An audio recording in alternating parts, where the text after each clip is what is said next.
দেশে চলমান পরিস্থিতিতে চালের বাজার নিয়ন্ত্রণ রাখতে কুষ্টিয়া চাল কল মালিক ও জেলা প্রশাসনের উদ্যোগে সারা দেশে চাল সরবরাহ করা হচ্ছে। এই বিষয়ে বিস্তারিত জানিয়েছেন আমাদের স্থানীয় প্রতিনিধি শ্যামলী ইয়াসমিন। আমি এখন দাঁড়িয়ে আছি কুষ্টিয়া পৌর বাজারে। আমি সকাল থেকে বেশ কয়েকজন খুচরা বিক্রেতার সাথে কথা বলেছি। তারা বলছে যে আমরা মিল গেট থেকে বেশি দামে চাউল কেনার কারণে আমরা বেশি দামে চাউল বিক্রি করছি। কুষ্টিয়া জেলা প্রশাসক পুলিশ পাহারায় বাংলাদেশের চাউল বাজার নিয়ন্ত্রণ রাখার জন্য 103 ট্রাক চাল ঢাকা সহ সারা দেশে সরবরাহ করে। এই ছিল আমার কাছে কুষ্টিয়া চাউল বাজার থেকে সর্বশেষ। এখন জন্ম সনদ দিয়ে খোলো বিকাশ স্টুডেন্ট অ্যাকাউন্ট। নিজের বিকাশ নিজে কর। দৈনন্দিন খরচ মেটাতে হিমশিম খেতে হচ্ছে দেশের কম আয়ের মানুষদের। সঞ্চয় তো দূরের কথা, চড়া দ্রব্যমূল্যের বাজারে ঋণ করে চলতে হচ্ছে অনেককেই।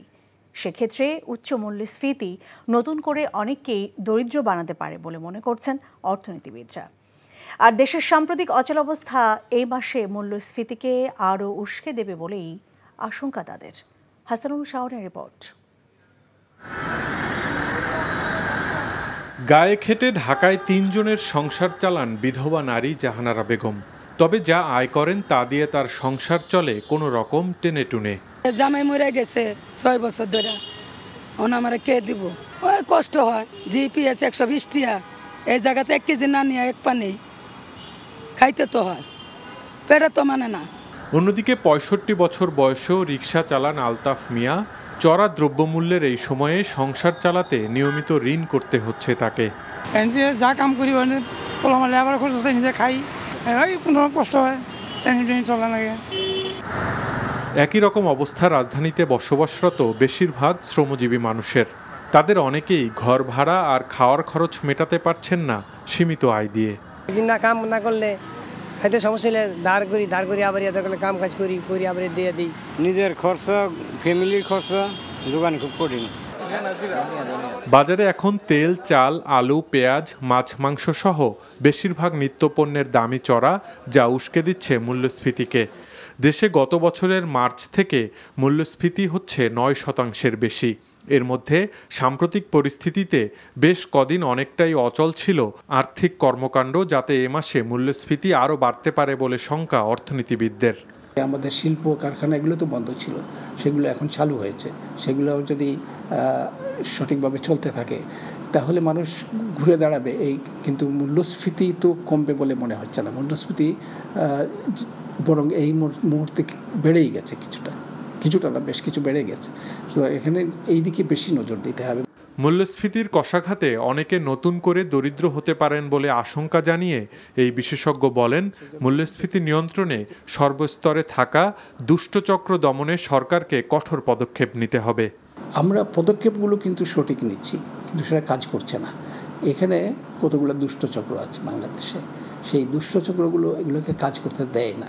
যে আলুর বাজারে যেমন আছে, পেঁয়াজের বাজারে আছে, সেরকম ডলারের বাজারেও আছে, ব্যাংকেও আছে, সব জায়গায় দুষ্টচক্র কিছু আছে যারা নিজের স্বার্থ ছাড়া অন্য কিছু বোঝে না।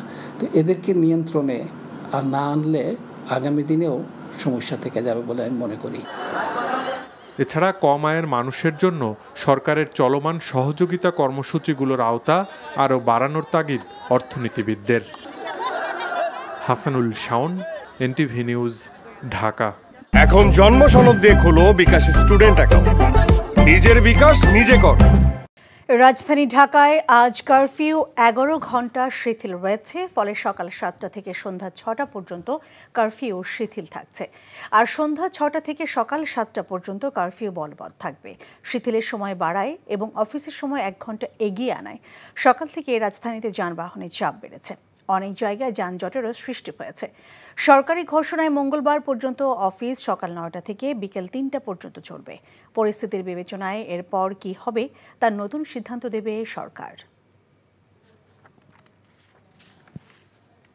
দর্শক, রাজধানীর সায়েন্স ল্যাব এলাকা থেকে আজকের পরিস্থিতি সম্পর্কে জানিয়েছেন আমাদের স্টাফ করেসপন্ডেন্ট জুনায়েদ আল হাবিব।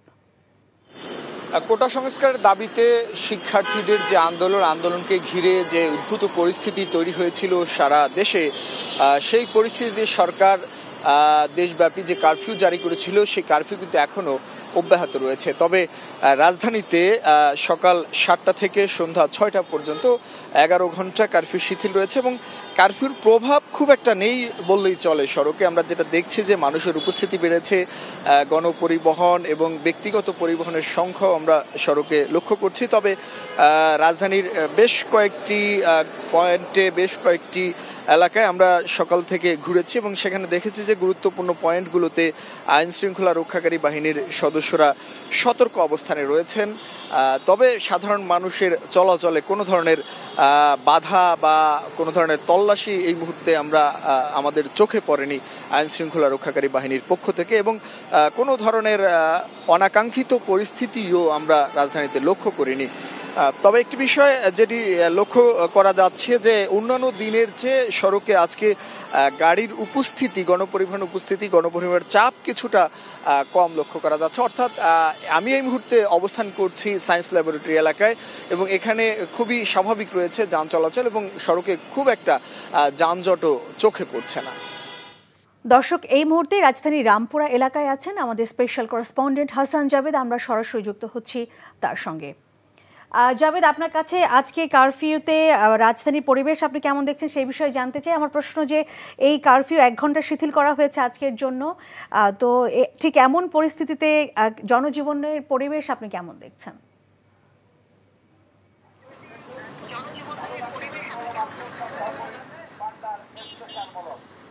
লিনা, যেহেতু আজকে সকাল 7টা থেকে সন্ধ্যা 6টা পর্যন্ত কারফিউ শিথিল আছে, আমি সকাল থেকেই রাজধানীর বিভিন্ন পয়েন্টে ঘুরে দেখেছি। এই মুহূর্তে রামপুরা ব্রিজে আছি।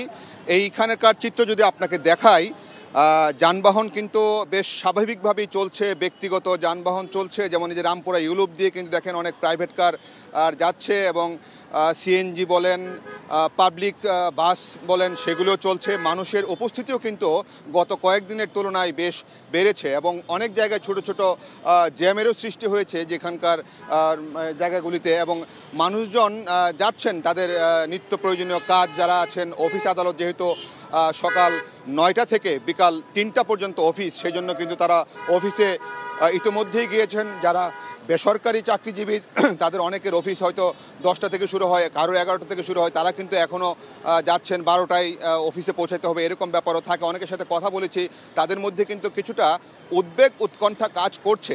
তবে তারা অনেকটা, যেহেতু এখন রাস্তায় আইন শৃঙ্খলা রক্ষাকারী বাহিনীর সদস্যরা বেশ তৎপর আছেন, সেই জন্য তারা কিছুটা যাচ্ছেন এবং চেষ্টা করছেন তাদের সব কাজকর্ম সম্পন্ন করতে। সবচেয়ে বেশি সমস্যায় যারা পড়ছেন, নিত্য যারা আয় করেন সেই মানুষগুলির, কিন্তু খেটে খাওয়া মানুষগুলির কিছুটা সমস্যা আছেন। তারা বলছেন যে মানে পুরোপুরি স্বাভাবিক অবস্থা না আসলে তাদের সব কাজকর্ম কিন্তু তারা ঠিকমতো করতে পারছেন না, সেই জন্য একটি সমস্যার সৃষ্টি হচ্ছে। সার্বিক পরিস্থিতি যদি বলি, যে যানজটের সৃষ্টি হচ্ছে, মানুষজন রাস্তায় নেমেছে, অফিস আদালতে ঠিকমতো যেতে পারছেন, ব্যক্তিগত গাড়ি থেকে শুরু করে সব গাড়ি চলছেন, এবং আমার পিছনে দেখতে পাচ্ছেন অনেক ব্যক্তিগত গাড়ি যানবাহন কীভাবে যাচ্ছে এবং মানুষজন কিন্তু যে রাস্তা পারাপার হচ্ছেন, যাচ্ছেন। তো এই অবস্থার মধ্য দিয়ে কিন্তু রাজধানীবাসী তাদের কার্যক্রম সম্পন্ন করছেন। আবার জানছিলাম রাজধানীর পরিস্থিতির খবর। চুয়াডাঙ্গা শহরে এক নারীকে হত্যার ভয় দেখিয়ে ধর্ষণের অভিযোগে এক ব্যবসায়ীকে গ্রেফতারের পর কারাগারে পাঠানো হয়েছে। রোববার ওই নারী সদর থানায় ব্যবসায়ীর বিরুদ্ধে মামলা করেন, পরে তাকে গ্রেফতার করে আদালতে হাজির করে পুলিশ। বিকেলে senior judicial magistrate Mohammad Ripon Hossain তাকে কারাগারে পাঠানোর নির্দেশ দেন। অভিযুক্ত ইলিয়াস হোসেন চুয়াডাঙ্গা সদরের দৌলতদিয়ার বাসিন্দা। পুলিশ ও এলাকাবাসী জানায়, গত শুক্রবার রাতে ওই নারীর বাসায় ঢুকে তাকে প্রাণনাশের হুমকি দিয়ে ধর্ষণের অভিযোগ করা হয়েছে ইলিয়াসের বিরুদ্ধে। পাম্প হাউসে তালা লাগিয়ে দেয়ায় সেচ সংকটে পড়েছেন নাটোরের বাগাতিপাড়ায় হাজারো কৃষক। ধানের চারা রোপণের বয়স পার হয়ে গেলেও পানির অভাবে রোপণ করা যাচ্ছে না ধান। একই অবস্থা অন্যান্য ফসলের ক্ষেত্রেও। এই অবস্থায় ক্ষতিগ্রস্ত কৃষকরা চান দ্রুত সমাধান। পানি উন্নয়ন বোর্ড বলছে, নতুন পাম্প কমিটির উপর উচ্চ আদালতের স্থিতাবস্থা থাকায় এই সমস্যা তৈরি হয়েছে। নাটোর থেকে হালিম খানের পাঠানো রিপোর্ট। আমার মতো হাজার হাজার কৃষক এই জায়গায় চারা করে তাদের চারা নষ্ট হয়ে যাচ্ছে। এখন এই অবস্থায় যে খরা, যে অবস্থা, এই অবস্থায় তো আমাদের আর বাঁচার মতো কোনো উপায় নাই। নাটোরের বাগাতিপাড়ার এমন হাজারো কৃষক সেচ দিতে না পারায় তাদের কপালে এখন চিন্তার ভাঁজ। সেচের অভাবে নষ্ট হচ্ছে ধানের চারা সহ অন্যান্য ফসলের বীজ। বড়াল নদীর পানি ব্যবহার করে উপজেলার বাঁশবাড়িয়া এলাকা চাষাবাদের জন্য 1964-65 সালে বাস্তবায়ন করা হয় বাঁশবাড়িয়া সেচ প্রকল্প। বাড়ির সেচ পাম্পের মাধ্যমে বড়াল নদীর পানি উত্তোলন করে নালার মাধ্যমে ফসলি জমিতে সরবরাহ করা হতো। কম মূল্যে পানি পেয়ে খরাপ্রবণ বাঁশবাড়িয়া এলাকার 2300 একর জমি 3 ফসলি জমিতে পরিণত হয়েছিল। স্থানীয় কৃষকদের মাধ্যমে গঠিত কমিটি পরিচালনা করত পাম্পটি। সম্প্রতি সেচের মূল্য বৃদ্ধি করতে পানি উন্নয়ন বোর্ড কমিটি ভেঙে দিয়ে নতুন কমিটি গঠনের উদ্যোগ নেয়। পরে উচ্চ আদালতে রিট করে আগের কমিটির সদস্যরা। এরপর পাম্প হাউসে তালা লাগিয়ে দেয় পানি উন্নয়ন বোর্ড।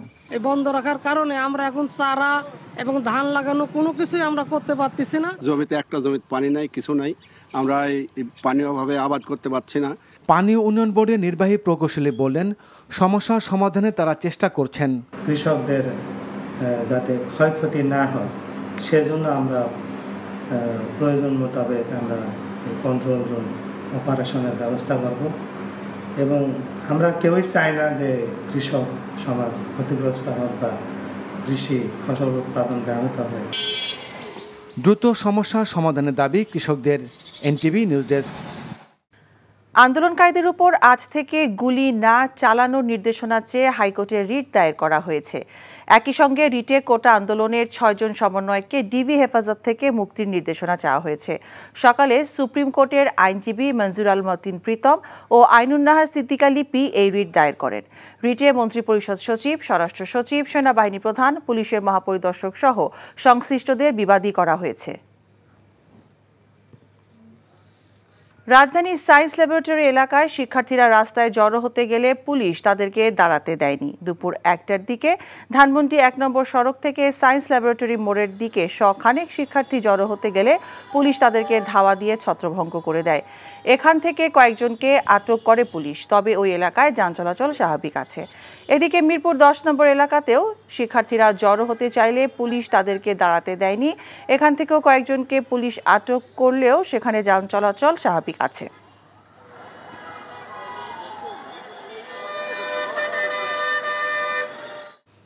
এদিকে দাবি আদায়ে বিক্ষোভ মিছিল ও পথসভা করেছে রাজশাহী বিশ্ববিদ্যালয়ের শিক্ষার্থীরা। কেন্দ্রীয় কর্মসূচির অংশ হিসেবে আইনশৃঙ্খলা বাহিনীর উপস্থিতিতে দুপুরে শিক্ষার্থীরা রাজশাহী বিশ্ববিদ্যালয়ের প্রধান ফটকের সামনের মহাসড়কে জড়ো হয়। প্রায় 1 ঘন্টা সড়ক অবরোধের পর 9 দফা দাবিতে তারা বিক্ষোভ মিছিল বের করে। মিছিলটি বিনোদপুর বাজারে গিয়ে শেষ হয়। ছাত্র বিক্ষোভের সময় বিশ্ববিদ্যালয়ের কয়েকজন শিক্ষকও তাদের সাথে ছিলেন। সকালে পুলিশের উপস্থিতিতে রাজশাহী বিশ্ববিদ্যালয়ের ফটকের সামনে জড়ো হয়ে বিক্ষোভ করে সাধারণ শিক্ষার্থীরা। পরে সেখান থেকে একটি বিক্ষোভ মিছিল বের করা হয়। যারা দেশের অর্থনীতিকে পঙ্গু করে দেশকে অকার্যকর করতে চায় তারাই দেশজুড়ে ধ্বংসযজ্ঞ চালিয়েছে বলে অভিযোগ করেছেন 14 দলের মুখপাত্র আমির হোসেন আমু। সকালে সাম্প্রতিক সহিংসতা ও অগ্নিসংযোগে ভস্মীভূত রাজধানীর মহাখালীতে সেতু ভবন ও দুর্যোগ ব্যবস্থাপনা অধিদপ্তর পরিদর্শন শেষে এই অভিযোগ করেন তিনি। আমু বলেন, ছাত্ররা বারবার জানিয়েছে ধ্বংসযজ্ঞের সাথে তারা জড়িত নয়, তারপরেও দুর্বৃত্তরা এই ধ্বংসযজ্ঞ চালিয়েছে। সন্ত্রাসী বাহিনী পুড়ে যাওয়া ভবনগুলোতে তাদের নমুনা রেখে গেছে বলেও মন্তব্য করেন আমির হোসেন আমু। রাষ্ট্রের স্থাপনার উপর আঘাত করে রাষ্ট্রের উপরেই আঘাত করতে চেয়েছে বিএনপি জামায়াত উল্লেখ করে ওয়ার্কার্স পার্টির সভাপতি রাশেদ খান মেনন বলেন, তাদের দ্রুত শাস্তির আওতায় আনতে হবে। যে সমস্ত কর্মকাণ্ড সংঘটিত হয়েছে এগুলি সম্পূর্ণভাবে জনগণের বিরুদ্ধে, দেশের বিরুদ্ধে। এদেরকে দেশদ্রোহিতার চার্জে আনা উচিত এবং এই তাদের সমস্ত কর্মকাণ্ডের কুফল ভোগ করবে জনগণ। জনগণ প্রতিটি মুহূর্তে বিভিন্ন রকম দুর্দশাগ্রস্ত হবে, বিভিন্ন রকমভাবে অসুবিধার সম্মুখীন হবে এবং এই অবস্থাটাই আজকে এই সন্ত্রাসীরা সৃষ্টি করেছে, যারা স্বাধীনতার শত্রু, যারা এই দেশের শত্রু। রাজধানীর যাত্রাবাড়ী থানায় দায়ের করা মামলায় গ্রেফতার 17 বছর বয়সী শিক্ষার্থী হাসনাতুল ইসলাম ফাইয়াজের কোমরে দড়ি পরানো ভুল ছিল বলে হাইকোর্টকে জানিয়েছে রাষ্ট্রপক্ষ। ভুল স্বীকার করে নেওয়ায় এ সংক্রান্ত আবেদন উত্থাপিত হয়নি মর্মে খারিজ করে দিয়েছেন হাইকোর্ট। বিচারপতি মোহাম্মদ খুরশিদ আলম সরকার এবং বিচারপতি মোহাম্মদ মনিরুজ্জামানের সমন্বয়ে গঠিত হাইকোর্ট বেঞ্চে এই আদেশ দেন। রোববার আইন লঙ্ঘন করে ফাইয়াজকে দড়ি বেঁধে পুলিশ ভ্যানে তোলা এবং রিমান্ডে নেওয়ার বিরুদ্ধে জনস্বার্থে রিট আবেদন করেন আইনজীবী ডক্টর শাহাদিন মালিক। শুনানিকালে রাষ্ট্রপক্ষের আইনজীবী অতিরিক্ত অ্যাটর্নি জেনারেল শেখ মোহাম্মদ মোরশেদ হাইকোর্টকে বলেন, ওই শিক্ষার্থীকে রিমান্ডে নেওয়া হবে না, তার পরিবার আদালতে জামিন আবেদন নিয়ে গেলে তা বিবেচনা করা হবে, আর এক্ষেত্রে শিশু আইনে পদক্ষেপ নেওয়া হবে। হঠাৎ আমদানি রপ্তানির সময় পরিবর্তন করায় ৮ দিন ধরে বেনাপোল বন্দরের ওপারে ভারতের পেট্রাপোল বন্দরে এবং বনগাঁ কালীতলায় খালাসের অপেক্ষায় ২,০০০ পণ্য বোঝাই ট্রাক। ভারতের পেট্রাপোল বন্দরের বিভিন্ন সংগঠন সন্ধ্যা 6:30টার পর থেকে আমদানি রপ্তানি বাণিজ্য বন্ধ করে দিয়েছে। এতে ওপারে ভয়াবহ ট্রাক জট সৃষ্টি হয়েছে। ফলে বাংলাদেশি ব্যবসায়ীদের 10 চাকার ট্রাকে 1500 রুপি এবং 6 টাকার ট্রাকে 1000 রুপি অতিরিক্ত মাসুল গুনতে হচ্ছে প্রতিদিন। এতে আমদানিকারকরা মোটা অঙ্কের আর্থিক ক্ষতির মুখে পড়েছেন। বেনাপোল ও পেট্রাপোল দিয়ে ভারত ও বাংলাদেশের মধ্যে সপ্তাহে 7 দিনই 24 ঘন্টা পণ্য আমদানি হতো, কিন্তু গত 10 দিন ধরে সন্ধ্যা 6:30টার পর থেকে আমদানি রপ্তানি কার্যক্রম বন্ধ করে দিয়েছে ভারতীয় বন্দর ব্যবহারকারীরা। ইন্ডিয়া বাংলাদেশ চেম্বার অফ কমার্সের পরিচালক মতিয়ার রহমান জানান, বেনাপোল বন্দর দিয়ে প্রতিদিন 400 থেকে 500 ট্রাক পণ্য আমদানি এবং 200 থেকে 300 ট্রাক পণ্য রপ্তানি হতো। কোটা আন্দোলনকে ঘিরে নিহতদের স্মরণে আগামীকাল দেশব্যাপী শোক পালন করা হবে। এছাড়াও কালো ব্যাজ ধারণ এবং মসজিদে দোয়া মাহফিলের আয়োজন করা হবে। পাশাপাশি মন্দির, গির্জা, প্যাগোডায় বিশেষ প্রার্থনা করা হবে। আজ মন্ত্রিসভার বৈঠকে এই সিদ্ধান্ত হয়েছে। প্রধানমন্ত্রীর কার্যালয়ে প্রধানমন্ত্রী শেখ হাসিনার সভাপতিত্বে অনুষ্ঠিত হয় আজকের বৈঠক। পরে সচিবালয়ে সংবাদ সম্মেলন করে বৈঠকের সিদ্ধান্ত জানান মন্ত্রিপরিষদ সচিব মোহাম্মদ মাহবুব হোসেন। তিনি বলেন, বৈঠকে নিহত ব্যক্তিদের স্মরণে শোক প্রস্তাব গ্রহণ করা হয়েছে। কোটা আন্দোলন নিয়ে যে পরিস্থিতি হয়েছিল সে বিষয়ে স্বরাষ্ট্রমন্ত্রী আসাদুজ্জামান খান একটি প্রতিবেদন উপস্থাপন করেন। পরে এ নিয়ে আলোচনা হয়। সেই আলোচনার ভিত্তিতে শোক প্রস্তাব গ্রহণ করা হয় এবং আগামীকাল দেশব্যাপী শোক পালনের সিদ্ধান্ত হয়। সাংবাদিকদের প্রশ্নের জবাবে মন্ত্রিপরিষদ সচিব জানান, কোটা আন্দোলনের ঘটনায় 150 জন নিহত হয়েছে। বৈষম্য বিরোধী ছাত্র আন্দোলনের পূর্ব ঘোষিত কর্মসূচি অনুযায়ী রাজধানীর বিভিন্ন এলাকায় বিক্ষোভ মিছিল করেছে শিক্ষার্থীরা। দুপুর 1টার দিকে ধানমন্ডি 1 নম্বর সড়ক থেকে মিছিল নিয়ে সায়েন্স ল্যাবরেটরি মোড়ের দিকে আসতে চাইলে বাধা দেয় পুলিশ।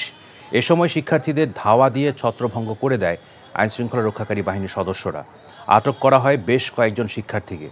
এদিকে রাজধানীর সেগুনবাগিচায় ঢাকা রিপোর্টার্স ইউনিটির সামনে বিক্ষোভ করেছে শিক্ষার্থীদের একটি অংশ। এ সময় গোয়েন্দা পুলিশের হেফাজতে থাকা আন্দোলনের সমন্বয়কদের সহ সারা দেশে আটক শিক্ষার্থীদের মুক্তি দাবি করেন তারা। অন্যদিকে মিরপুর 10 নম্বর এলাকায় শিক্ষার্থীরা জড়ো হতে চাইলে পুলিশ তাদেরকে দাঁড়াতে দেয়নি বলে অভিযোগ আন্দোলনরত শিক্ষার্থীদের। এখান থেকেও বেশ কয়েকজনকে আটক করে পুলিশ। এখন জন্ম সনদ দিয়ে খোলো বিকাশ স্টুডেন্ট অ্যাকাউন্ট। নিজের বিকাশ নিজে কর। বর্তমান পরিস্থিতির জন্য সরকারকে দায়ী করে তাদের পদত্যাগের দাবি জানিয়েছে গণতন্ত্র মঞ্চ।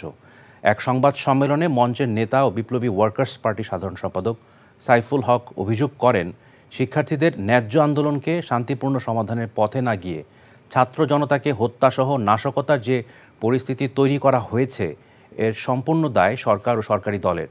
জানমালের ক্ষয়ক্ষতির দায় নিয়ে সরকারকে অবিলম্বে পদত্যাগ করার আহ্বান জানান তিনি। কারফিউ প্রত্যাহার ও জাতিসংঘের তত্ত্বাবধানে হত্যাকাণ্ড সহ সামগ্রিক ঘটনায় নিরপেক্ষ তদন্ত সহ 6 দফা দাবি জানায় গণতন্ত্র মঞ্চ। কোটা সংস্কার আন্দোলন দমনে নৃশংস হত্যাকাণ্ড সহ সরকারের পদত্যাগের দাবিতে 31 জুলাই ঢাকার পুরানা পল্টন মোড়ে প্রতিবাদ সমাবেশের কর্মসূচিও ঘোষণা করে সরকার বিরোধী এই মোর্চাটি। এই সরকার গত প্রায় 2 সপ্তাহ ধরে তারা প্রকারান্তরে বাংলাদেশের মানুষের বিরুদ্ধে তারা যেভাবে এক ধরনের যুদ্ধ ঘোষণা করেছে, যেভাবে বাংলাদেশের ইতিহাসের মুক্তিযুদ্ধের পরে সবচেয়ে ভয়ানক, সবচেয়ে নৃশংস হত্যাকাণ্ড ঘটিয়েছে, এই প্রশ্নে ইতিমধ্যে জনগণ এবং বিরোধী দলগুলোর মধ্যে এক ধরনের জাতীয় ঐক্যের জায়গাটা ইতিমধ্যে তৈরি হয়েছে। অনতিবিলম্বে সকলের দায়-দায়িত্ব নিয়ে হত্যাকাণ্ড এবং এই নৃশংসতা দায়-দায়িত্ব নিয়ে সরকারকে পদত্যাগ করতে হবে। বর্তমান উদ্ভূত পরিস্থিতিতে কঠোর নিরাপত্তা ব্যবস্থা গ্রহণের মাধ্যমে স্বাভাবিক রাখা হয়েছে পায়রা বন্দরের সকল কার্যক্রম। দেশে চলমান স্থবিরতার মধ্যেও অর্থনীতিকে শক্তিশালী করার প্রয়াস চালাচ্ছে বন্দর কর্তৃপক্ষ। সড়ক কিংবা নৌপথ, পায়রা বন্দরের সর্বত্রই জোরদার করা হয়েছে নিরাপত্তা ব্যবস্থা। আনসার ভিডিপি, কোস্টগার্ড ও নৌবাহিনী মোতায়েন করে দিন-রাত নিয়মিত টহল দেওয়া হচ্ছে। 5 শতাধিক শ্রমিক নিয়ে চলমান রয়েছে প্রথম জেটির অসমাপ্ত কাজ। নির্ধারিত সময়ের মধ্যে লক্ষ্যমাত্রা অর্জনের পথে এগিয়ে চলছে পায়রা সমুদ্র বন্দর। এখনও বহির্নোঙরে অবস্থান করছে 2টি মাদার ভেসেল। লাইটারেজের মাধ্যমে এসব জাহাজ থেকে পণ্য খালাস কার্যক্রম সচল রয়েছে। দুপুরে পায়রা বন্দরে সাংবাদিকদের কথা জানান বন্দর chairman Real admiral Abdullah Al Mamun Chowdhury.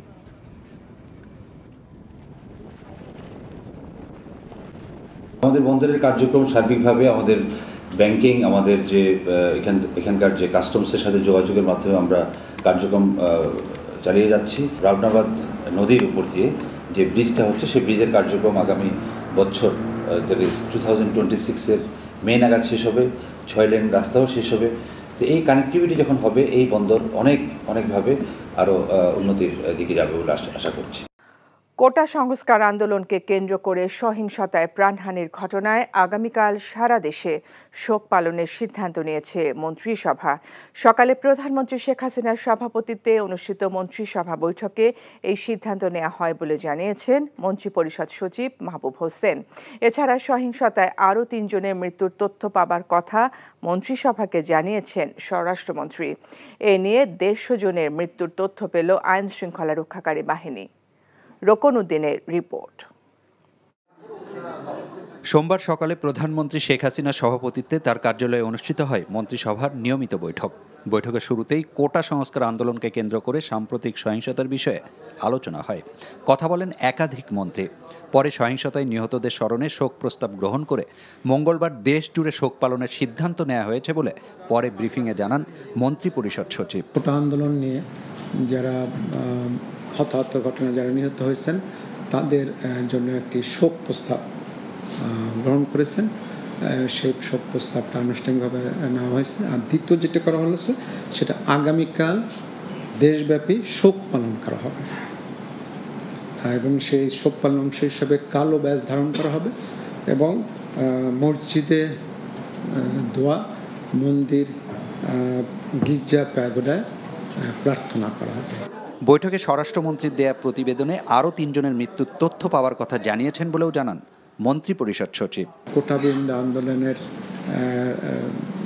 নিয়ে যে পরিস্থিতির সৃষ্টি হয়েছে সেখানে স্বরাষ্ট্রমন্ত্রী মহোদয় তরফ থেকে একটি প্রতিবেদন উপস্থাপন করা হয়েছিল এবং সেখানে অন্যান্য মন্ত্রীগণও তাদের তরফ থেকে বিস্তারিত তথ্য উপস্থাপন করেছেন। আজকের উনি সবাই বলেছেন, গতকালকে বোধহয় 147 বলেছিলেন, আজকে বোধহয় আরও 3টি যোগ হয়েছে 150 উনি বলেছেন।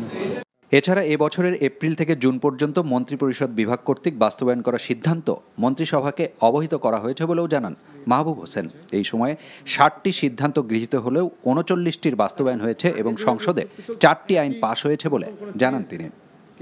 রোকন উদ্দিন, এনটিভি নিউজ, ঢাকা। এদিকে দ্রুত সময়ের মধ্যে 6 সমন্বয়ককে পরিবারের জিম্মায় দেয়া হবে বলে জানিয়েছেন গোয়েন্দা পুলিশ প্রধান হারুনুর রশিদ। দুপুরে 6 সমন্বয়ক প্রসঙ্গে সাংবাদিকরা জানতে চাইলে তিনি এ কথা বলেন। এ সময় গোয়েন্দা হেফাজতে থাকা বৈষম্য বিরোধী ছাত্র আন্দোলনের 6 সমন্বয়কের সাথে দেখা করেছে তাদের পরিবার। সিকিউরিটির স্বার্থে আমরা তাদেরকে এনেছি এবং তারা আমাদের সাথে আছে। তারা এখনো পর্যন্ত সুস্থ আছে। আমি আপনাদের গতকাল বলছিলাম যে আজকেও কিন্তু তার পরিবারের লোকজন তাদের সাথে কথা বলেছে। আমরা তাদের সাথে কথা বলছি, তার পরিবারের সাথেও কথা বলছি। আমরা মনে করি তারা শীঘ্রই তারা তাদের পরিবারের কাছে চলে যাবে যদি আমরা তাদের সিকিউরিটি বিষয়টা দেখছি। সবশেষ 24 ঘন্টায় ঢাকা মহানগরীর 243 মামলায় 2822 জনকে গ্রেফতার করেছে পুলিশ। এছাড়া একই সময় র্যাব ঢাকাসহ সারা দেশে নাশকতার অভিযোগে আরও 334 জনকে গ্রেফতার করেছে। বিএনপি চেয়ারপারসনের বিশেষ সহকারী শিমুল বিশ্বাস, বিএনপির ঢাকা মহানগর উত্তরের আহ্বায়ক সাইফুল আলম নীরব, ঢাকা দক্ষিণ বিএনপির আহ্বায়ক রফিকুল আলম মজনু সহ দলের 7 নেতাকে 4 দিন করে রিমান্ড মঞ্জুর করেছেন আদালত। বিটিভি ভবনে অগ্নিসংযোগ ও ভাঙচুরের ঘটনায় রামপুরা থানার একটি মামলায় তাদের গ্রেফতার দেখিয়ে পুলিশ 10 দিনের রিমান্ড আবেদন করলে আদালত তাদের 4 দিন করে রিমান্ড মঞ্জুর করে। এদিকে ব্র্যাক বিশ্ববিদ্যালয়ের শিক্ষক আসিফ মাহতাব ও জাহাঙ্গীরনগর বিশ্ববিদ্যালয়ের কোটা আন্দোলনের সমন্বয়ক আরিফ সোহেলকে বনানীর সেতু ভবনে অগ্নিসংযোগ ও ভাঙচুরের ঘটনায় ওই থানার মামলায় গ্রেফতার দেখিয়ে 10 দিনের রিমান্ড আবেদন করলে আদালত তাদের 6 দিনের রিমান্ড মঞ্জুর করেন। ঢাকা মেট্রোপলিটন ম্যাজিস্ট্রেট মইনুল ইসলামের আদালত আসামিদের রিমান্ড মঞ্জুর করেন। বিএনপি মহাসচিব মির্জা ফখরুল ইসলাম আলমগীর সহ দলটির নেতারা কোমলমতি শিক্ষার্থীদের কাঁধে বন্দুক রেখে বর্তমান সরকারকে নিশানা করেছে বলে অভিযোগ করেছেন আওয়ামী লীগ সাধারণ সম্পাদক ওবায়দুল কাদের। আজ গণমাধ্যমে পাঠানো এক লিখিত বিবৃতিতে তিনি এমন অভিযোগ করেন। কাদের বলেন, যে কোনো আন্দোলন দেখলেই বিএনপি সেখানে অনুপ্রবেশ করে সরকার বিরোধী আন্দোলনের রূপ দিতে উন্মত্ত হয়ে ওঠে। শিক্ষার্থীরা তাদের দাবি নিয়ে আন্দোলন করেছে এবং তাদের সকল দাবি পূরণ করা হয়েছে উল্লেখ করে আওয়ামী লীগ সাধারণ সম্পাদক বলেন, মির্জা ফখরুল তারপরও কেন সরকারের পদত্যাগ দাবি করছেন? বর্তমান সরকার ইতিহাসের ন্যাক্কারজনক ধ্বংসযজ্ঞ ও হত্যাকাণ্ডের সঙ্গে জড়িত সকলকে আইনের আওতায় নিয়ে আসবে বলেও জানান তিনি। জনগণের শান্তি, শৃঙ্খলা ও রাষ্ট্রের নিরাপত্তা রক্ষায় সরকার সর্বোচ্চ কঠোরতা প্রদর্শন করবে বলেও উল্লেখ করেন ওবায়দুল কাদের। কোটা সংস্কার আন্দোলন সরকারের ভিত নাড়িয়ে দিয়েছে বলে মন্তব্য করেছেন বিএনপি মহাসচিব মির্জা ফখরুল ইসলাম আলমগীর। আজ এক বিবৃতিতে এমন মন্তব্য করে তিনি অভিযোগ করেন, আন্দোলন দমন করতে শত শত ছাত্র জনতাকে নির্মমভাবে হত্যা করা হয়েছে। সরকারের দেয়া তথ্যে হত্যাকাণ্ডের প্রকৃত সংখ্যা গোপন করা হয়েছে অভিযোগ করে সঠিক তালিকা প্রকাশের দাবিও জানান বিএনপি মহাসচিব। যারা হতাহত হয়েছেন তাদের পরিবারকে আইন শৃঙ্খলা বাহিনী দিয়ে ভয়ভীতি দেখানো হচ্ছে অভিযোগ করে তিনি আরো বলেন, সরকারের নির্দেশে ময়না তদন্তের রিপোর্ট পরিবর্তন করা হচ্ছে। অনেক লাশ ময়না তদন্ত ছাড়াই দাফন করা হয়েছে বলেও অভিযোগ করেন মির্জা ফখরুল। মিথ্যাচার করে প্রকৃত সত্যকে আড়াল করা যাবে না মন্তব্য করে সব ঘটনার দায় দিয়ে ক্ষমতাসীনদের পদত্যাগের দাবি জানান বিএনপি মহাসচিব। এছাড়া ব্লক রেড দিয়ে শিক্ষার্থী ও বিরোধী নেতাকর্মীদের গ্রেফতার করা হচ্ছে অভিযোগ করে এর নিন্দাও জানান তিনি। গণগ্রেফতারের মাধ্যমে শিক্ষার্থীদের হয়রানি বন্ধসহ আটক শিক্ষার্থীদের অবিলম্বে মুক্তির দাবি জানিয়েছেন বিশ্ববিদ্যালয়ের শিক্ষকরা। আর নিরপরাধ শিক্ষার্থীদের হয়রানি না করতে আইন শৃঙ্খলা রক্ষাকারী বাহিনীর প্রতি আহ্বান জানিয়েছে ঢাকা বিশ্ববিদ্যালয় কর্তৃপক্ষ। গণমাধ্যমে পাঠানো বিবৃতিতে বিশ্ববিদ্যালয় প্রশাসন বলছে, চিরুনি অভিযানে অনেক শিক্ষার্থী হয়রানির শিকার হচ্ছেন। কেউ কেউ আতঙ্কে রাত কাটাচ্ছেন। এই অবস্থায় কোনো নিরপরাধ শিক্ষার্থীকে হয়রানি না করতে আহ্বান জানিয়েছে বিশ্ববিদ্যালয় প্রশাসন। এদিকে দুপুরে ঢাকা বিশ্ববিদ্যালয়ের অপরাজেয় বাংলার সামনে নিপীড়ন বিরোধী শিক্ষক সমাবেশ করেন বিভিন্ন বিশ্ববিদ্যালয়ের শিক্ষকরা। এ সময় তারা বলেন, সরকার শিক্ষার্থীদের প্রতিপক্ষ ভাবছে, যেটি জাতির জন্য খুবই লজ্জাজনক। শিক্ষার্থীদের প্রতিটি দাবির প্রতি সমর্থন জানিয়ে আন্দোলন ঘিরে 2 শতাধিক মানুষের মৃত্যু হয়েছে উল্লেখ করে এই ঘটনাকে জুলাই হত্যাকাণ্ড নামে ডাকারও আহ্বান জানান শিক্ষকরা। কোটা সংস্কার আন্দোলনকে ঘিরে শত শত শিক্ষার্থী ও সাধারণ নাগরিক হত্যার অভিযোগ তুলে এই ঘটনার বিচার দাবি করেছেন দেশের 74 বিশিষ্ট নাগরিক। তারা বলেছেন, প্রতিটি ঘটনার তদন্ত হতে হবে। জাতিসংঘের উচ্চ পর্যায়ের বিশেষজ্ঞ দলের তত্ত্বাবধানে এই ঘটনার সুষ্ঠু ও নিরপেক্ষ তদন্তের দাবিও করেন তারা। আজ গণমাধ্যমে পাঠানো এক বিবৃতিতে এই দাবি জানান বিক্ষুব্ধ নাগরিকেরা। সাম্প্রতিক এই সহিংস ঘটনা গত 100 বছরের ইতিহাসে বাংলাদেশ তো দূরের কথা, এই উপমহাদেশেও বিরল বলে উল্লেখ করেন তারা। বিবৃতিদাতারা বলেন, বেসামরিক নাগরিকদের শান্তিপূর্ণ প্রতিবাদ দমনের জন্য জাতিসংঘের লোগো সম্বলিত সাঁজোয়া যান রাস্তায় নামিয়ে কারফিউ জারি, হেলিকপ্টার থেকে সাউন্ড গ্রেনেড ব্যবহার করা দেশের ইতিহাসে নজিরবিহীন। হাজার হাজার অজ্ঞাতনামা লোককে আসামি করা, আন্দোলনের সমন্বয়কদের বাসা থেকে তুলে শারীরিক নির্যাতন করা হয়েছে বলেও অভিযোগ করেন তারা। সুলতানা কামাল, ডক্টর হামিদা হোসেন, অধ্যাপক ওয়াহিদুদ্দিন মাহমুদ, ডক্টর ইফতেখারুজ্জামান, ডক্টর শাহদিন মালিক, ডক্টর দেবপ্রিয় ভট্টাচার্য সহ 74 জন নাগরিক এই বিবৃতিতে স্বাক্ষর করে।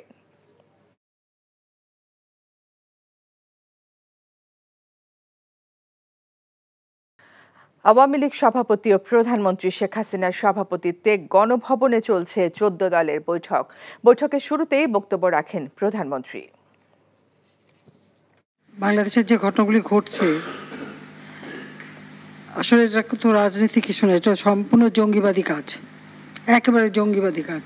এটা হলো দুর্ভাগ্যের বিষয় যে আজকে আমরা দেশ স্বাধীন করেছি, আজকে বাংলাদেশ উন্নয়ন হয়েছে, উন্নয়নের ফলে বাংলাদেশ আজকে বিশ্বব্যাপী একটা মর্যাদার আসন পেয়ে গেছে। বাংলাদেশের নাম শুনলে এখন সবাই একটা সমীহ করে চলে, সবাই সম্মানের চোখে দেখে। একটা আন্তর্জাতিক পর্যায়ে বাংলাদেশকে আমরা তুলে আনতে সক্ষম হয়েছি আর্থসামাজিক উন্নয়নের মধ্য দিয়ে, অবকাঠামোগত উন্নয়নের মধ্য দিয়ে। এদের উদ্দেশ্যটা তো এখন বোঝা যাচ্ছে যে এটা কোটা কোনো ইস্যু না। একে একে যে কটা প্রতিষ্ঠান বাংলাদেশের জনগণের সেবা দেয়, যে কতটা প্রতিষ্ঠান বাংলাদেশের মানুষের জীবন মান উন্নত করে সেটাই ধ্বংস করা, অর্থাৎ বাংলাদেশটাকে যেন ধ্বংস করে ফেলা, এটাই তাদের। এবার আর এখানে যারা ওই শিবির, ছাত্রদল, বিএনপি, জামাত এরাই কিন্তু, এবং জঙ্গিরা এরাই কিন্তু আজকে আমাদের উপর থাবা দিয়েছে। দেশের বর্তমান পরিস্থিতিতে বিদেশি ক্রেতাদের উদ্বেগ কিছুটা কমেছে জানিয়ে বিজিএমইএ বলছে, রপ্তানি পণ্য পেতে কিছুটা বিলম্ব হলেও আপাতত কোনো ক্রয়াদেশ বাতিল না করার প্রতিশ্রুতি দিয়েছে বায়ার্স ফোরাম। বিকেলে উত্তরার বিজিএমইএ কমপ্লেক্সে তৈরি পোশাকের বিদেশি ক্রেতাদের জোট বায়ার্স ফোরামের সাথে বৈঠকের পর একথা জানায় সংগঠনটি। বিজিএমইএ সভাপতি SM মান্নান কোচি সাংবাদিকদের জানান, ইন্টারনেট সেবা নিরবিচ্ছিন্ন করার পাশাপাশি বন্দরের কন্টেইনার জট নিরসনের তাগিদ দিয়েছেন বিদেশি ক্রেতা প্রতিনিধিরা। এছাড়া ভবিষ্যতে কোনো অস্থিরতায় তৈরি পোশাক শিল্প যেন কোনো দুর্ঘটনার শিকার না হয় সে বিষয়ে সতর্ক থাকতে বলেছেন বিদেশি ক্রেতারা। ইন্টারনেট সেবা আরও নিরবিচ্ছিন্ন করার জন্য তারা আমাদের কাছে রিকোয়েস্ট করেছেন।